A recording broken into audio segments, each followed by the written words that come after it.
Hi, akkam Ofi. Afaan Ingiliffaan miira gammachuu baay'ee guddaa ta'e ibsuuf yookaan baay'ee gammadeen jira jechuuf akkana jechuu dandeenya. I'm over the moon. I'm ecstatic. I'm on a cloud nine. I'm on top of the world. Yookaan I'm happy as a clam jechuu dandeenya. Okay. Over the moon. All right. He'll be over the moon. I'm just over the moon. You ecstatic? Ecstatic. Oh, I'm not happy. I'm ecstatic. In fact, I'm ecstatic. I'm elated. I'm grateful. Yeah, I'm ecstatic.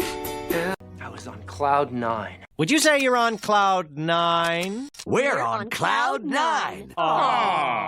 I'm on top of the world. I'm on top of the world. Top of the world. Top of the world. I'm happy as a clam. Happy as a clam. As happy as a clam. I'm happy as a clam, my man.